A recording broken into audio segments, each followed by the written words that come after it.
సన్నగా ఉన్న వాళ్ళకి ఒబేసిటీ రిలేటెడ్ సమస్యలు రావు రావు రావు, వాళ్ళు ఎగ్జామ్టెడ్ అన్న ఒక ఫీలింగ్ ఉంది. సన్నగా ఉంటారు కానీ పొట్టు ఉంటుంది. పొట్టు ఉన్నదంటే వాళ్ళకి ఏదో జబ్బులు వస్తాయని. డయాబెటీస్ ఉండేది చాలా మంది సన్నగా ఉండే వాళ్ళకి చూసినాను నేను. లావుగా ఉండే వాళ్ళకి ఛాన్సెస్ ఉన్నాయి, కానీ వాళ్ళకు కూడా పట్టు ఉన్నదా లేదా. పట్టు ఉంటే వాళ్ళు ఒబేస్ ఉన్నట్టు అని అనుకోవాలా? How do we have to see? BMI ఒక ఐడియా ఇస్తుంది జనరల్గా, నువ్వు వెయిట్ ఎక్కువ ఉన్నావని. కానీ అందరూ మనం ఉండాల్సింది 0.5 ఉండాలి. అది కాకుండా 0.5 కాకుండా 0.6 ఉండి ఆ పైన ఉన్నారంటే జబ్బులు వచ్చేదానికి చాలా ఛాన్సులు ఉన్నాయి. 100 kgs అండ్ అబవ్ ఉంటేనే ఈ సర్జరీని డాక్టర్స్ సజెస్ట్ చేస్తారు. ఎట్లా సార్ అది? Why that 100 kg? అదేదో సెంచరీ కేజీ లాగా. ఇప్పుడు అన్ని ఒక దాంట్లో వేసినట్టు, 1 బాస్కెట్లో వేసినట్టు. ఒకడు 6.5 feet ఉంటాడు. 6.5 feet 100 నార్మల్ కదా. You think about it. కానీ ఎక్స్ట్రీమ్ డయాబెటీస్ ఉంది వాళ్ళకు రెజల్యూషన్ వస్తానే వాళ్ళ యొక్క ప్రాబ్లమ్స్ ఇక్కడ తగ్గిపోతాయి. ఆయన కూడా మనిషే, కానీ వేరే లెవెల్ డాక్టర్ అనే చెప్పాలి.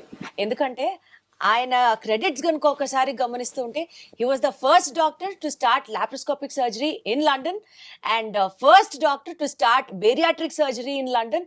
అండ్ దగ్గర ఒక 1000కి పైగా లాప్రోస్కోపిక్ సర్జరీస్ చేశారు, 8000కు పైగా బేరియాట్రిక్ సర్జరీస్ చేశారు. అండ్ ఎందరో సర్జన్స్ ని ఆయన ట్రైన్ చేశారు. బేరియాట్రిక్ సర్జరీ అన్న వెంటనే చాలా క్వశ్చన్స్, చాలా డౌట్స్, దానికి సంబంధించి చాలా భయాలు, అపోహలు మన మైండ్లోకి వస్తూ ఉంటాయి కదా. అందుకనే వాటన్నిటిని డీమిత్ చేయడానికే ఈ షో చేస్తున్నాను. And I have with me that great doctor Keshav Reddy Munur మనతో పాటు ఉన్నారు. సార్ నమస్తే. Senior consultant of bariatric and metabolic surgery. Sir, so proud and happy to have you in my show today sir. How are you feeling? Very good. Wonderful sir. Sir, అసలు బేసికల్గా bariatric surgery అన్న వెంటనే ఒక 1,00,000 భయాలు, 1,00,000 ఆలోచనలు వచ్చేస్తాయి. వాటి అన్నిటి గురించి మాట్లాడదాం sir. To start with, question లోని ఒక కాంట్రరీ ఉంది సార్. సన్నగా ఉన్న వాళ్ళకి ఒబేసిటీ రిలేటెడ్ సమస్యలు రావు రావు రావు, వాళ్ళు ఎగ్జామ్టెడ్ అన్న ఒక ఫీలింగ్ ఉంది. ఏం చెప్తారు సార్ మీరు? అదంతా ఏమని చెప్పచ్చు అంటే, మేము ఇంగ్లీష్లో బలోనే అంటాం. అంటే అవి ఎంత సరైనది కాదు. కానీ ఏం చేయాలంటే వాళ్ళకు పొట్టుందా లేదా. పొట్టు ఉంటుంది, సన్నగా ఉంటారు కానీ పొట్టు ఉంటుంది. పొట్టు ఉన్నదంటే వాళ్ళకి ఏదో జబ్బులు వస్తాయని. డయాబెటీస్ ఉండేది చాలా మంది సన్నగా ఉండే వాళ్ళకి చూసినాను నేను ఇనీషియలీ. వాళ్ళకి చూస్తే పొట్ట ఇమ్మీడియట్ డయాబెటీస్. అది ఎందుకంటే లావుగా ఉండే వాళ్ళకి ఛాన్సెస్ ఉన్నాయి, కానీ వాళ్ళకు కూడా పొట్టు ఉన్నదా లేదా. రైట్. అది లావుగా పొట్ట will be the deciding factor. Got it sir. అంటే ఇప్పుడు ఎట్లా చెప్పాలి సార్? ఇప్పుడు బిఎంఐని బేస్ చేసుకుంటూ వాళ్ళు ఒబేస్ ఉన్నారా లేదా? సహజంగా ఇప్పుడు మనం వెయిట్ రిడక్షన్స్ క్లినిక్స్కి వెళ్ళినా, హాస్పిటల్స్కి వెళ్ళినా బిఎంఐ చూసేస్తారు. ఆ బిఎంఐ ప్రకారం మనం వెయిట్ ఉన్నామా, ఒబేస్ ఉన్నామా లేదా అన్నది అదే నా డిసైడింగ్ ఫ్యాక్టర్. లేదా ఇప్పుడు మీరు చెప్పినట్లుగా ఈ కొత్త థియరీ, పట్టు ఉంటే వాళ్ళు ఒబేస్ ఉన్నట్టు అని అనుకోవాలా? How do we have to see? BMI ఒక ఐడియా ఇస్తుంది జనరల్గా, నువ్వు వెయిట్ ఎక్కువ ఉన్నావని. ఎవరు చెప్పినారు ఎక్కువ వెయిట్ ఉండాలని? ఎవరిని కంపేర్ చేస్తున్నారు? కానీ ఈ మధ్యన ఏం చేసేసానంటే, చాలా నుంచి ఉంది ఇది. పొట్ట ఉంటే వాళ్ళకు ఎక్కువ జబ్బులు వస్తాయని అందరికీ తెలిసిపోయింది. తర్వాత లావుగా ఉన్నాడు, హై బిఎంఐ ఉన్న వాళ్ళు కూడా జబ్బులు లేవు. ఎందుకని చూస్తే అదే సేమ్ లోవర్ బిఎంఐ ఉండి కూడా వాళ్ళకి జబ్బులు ఉన్నాయి. అప్పుడు పరీక్షిస్తే వేస్ట్ అంటే మన నడుము ఎంత లావు ఉందని, అది ఎక్కువగా పొట్ట పెద్దదిగా ఉంటే దానికి జబ్బులు ఎక్కువ ఉన్నాయి. ఐసీఎంఆర్ స్టడీ కూడా వచ్చింది రీసెంట్ది. అయితే వేస్ట్ వాళ్ళు ఇంకా నెక్స్ట్ లెవెల్ పోయినారు. మామూలుగా ఏమంటే వేస్ట్ ఎంత ఉండాలంటే ఆడవాళ్ళకు 80 centimeters, మగవాళ్ళకు 90 centimeters. Indian population, Asian population, western population different.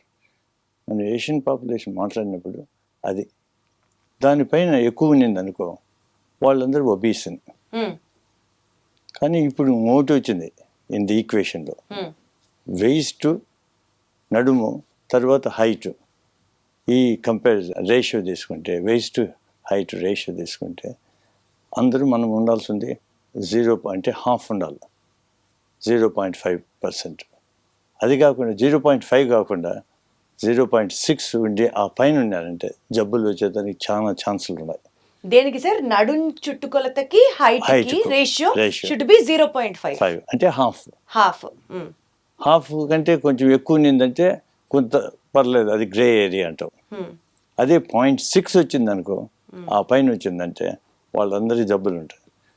ఇంగ్లాండ్లో నేను చూసినప్పుడు ఎట్లా సార్ వాళ్ళకి జబ్బులు రావడానికి ఆస్కారం ఉన్నాయనుకోవాలా, లేకపోతే వాళ్ళు బరువు తగ్గాలి అని ఇండికేషన్? ఇండికేషన్ ఉంది, జబ్బులు కూడా వచ్చేసి ఉంటాయి అప్పటికే. Oh my God.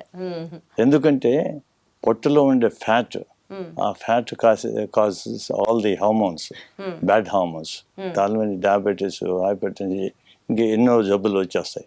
ఆ జబ్బులు కారణం వచ్చి ఆ ఫ్యాట్. అందువల్ల కొందరు పొడుగ్గా ఉంటారు, అథ్లీట్స్ ఉంటారు, వాళ్ళ బిఎంఐ వచ్చి వాళ్ళ హై ఉంటుంది, కానీ వాళ్ళకి ఏం జబ్బులు ఉండవు. ఎందుకంటే మసిల్ వెయిట్ ఇస్ మోర్ కదా దాన్ ది ఫ్యాట్ వెయిట్.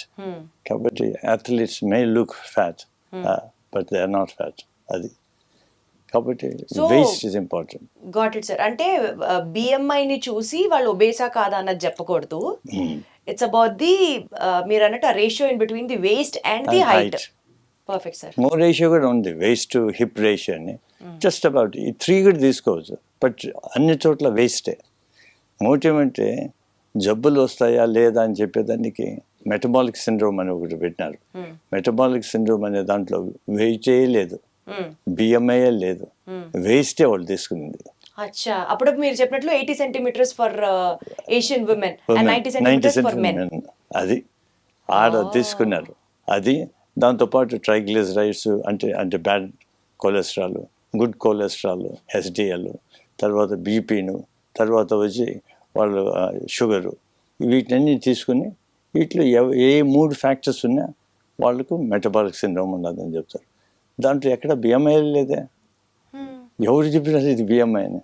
అది తెలుసులే బిఎంఐ ఎందుకు వచ్చిందంటే అది just for insurance purpose in America introduced. Right.